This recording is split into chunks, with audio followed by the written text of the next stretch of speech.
I just want to ask you straight away here, in hindsight, do you think the secrecy that surrounded this amended bill was a strategic mistake by Mitch McConnell?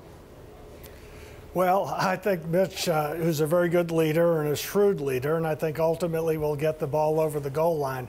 The issues that are involved here are not new issues, and it seems to me that I would think that senators are having some input with it. Obviously, he'd like this to be voted on before Independence Day weekend with it. And so you could hindsight and say, gosh darn, we should have run a different play or run it differently.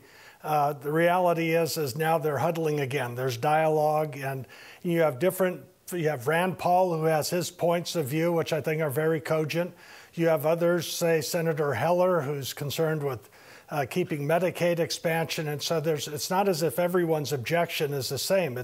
There are a variety of ones, and there's people who are representing states from the differences of Maine versus Kentucky versus Nevada, and so Mitch is going to have to try to get 50 votes somehow, some way. But I do think that what Zachary was saying in your questioning is the people who have seen their premiums, your insurance premiums last fall, skyrocketing. Some states it was doubling.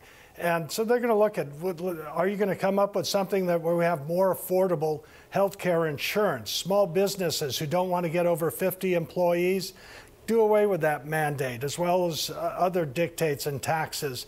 And that'll help create more jobs. But people want to be in control of their own lives and have affordable and personalized health insurance rather than the system now where there's so little competition. It's certainly a challenge, or it's going to be a challenge for Mitch McConnell. I also look at the calendar and think that's going to be a challenge as well.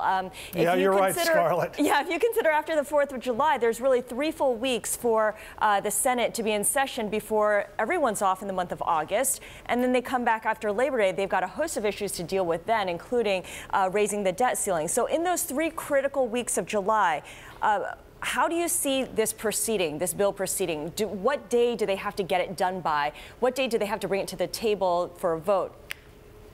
Well, the sooner the better, because there'll be some debate on it for several days, and you can have the debate run through the whole night long and let people talk at 2 in the morning if they so desire. Deadlines and weekends or a break usually are good backstops for something to get done. In this situation, I think the people of America are so aggravated by the lack of action and decision-making in Washington. I think that the leader should consider saying, look, I know you all like to do something else than be here in Washington, D.C. in sweaty, hot August, but we're not going to leave until this is done and we have a vote on it. Wow. And that most people, in the real world, if you don't get your job done as a contractor, you don't get paid. And in this case, I think there's no reason for them to leave when there's so much important that needs to be done. The health care bill, tax reform's important. I think the president's doing a great job on energy and the blessings of our abundant, plentiful energy resources, which is good for our competitiveness, for jobs, for our balance of trade, and national security. So people are elected to get things done. They can have dialogue, they can talk, they can commiserate. But ultimately, a decision needs to be made, and the status quo is wholly inadequate as insurance companies are pulling out of states. And then for us, the people, and this is what I hear, is they're saying you're getting higher premiums, higher deductibles, you're paying more for less insurance, and unlike, say, car insurance, look at all the opportunities and choices you have for car insurance and health insurance. You're stuck. You're lucky if there's a choice between 2. George, can I just butt in there and say, you actually think that Donald Trump should perhaps turn around here and go, guys, I'm literally going to huddle you all in a room. I'm not going to let you go on August recess until you make a decision. Could he do that? And what do you think the response would be? You're laughing because you're not involved anymore. Well, no, I think if the president actually said that, they'd be embarrassed into doing it. But I think it ought to come from the leader, because the Senate calendar is set by the leader of the Senate, and that would have to be Mitch McConnell, and he'd have to be the one to do it. He'd have to be the bad guy. We're not a parliamentary system.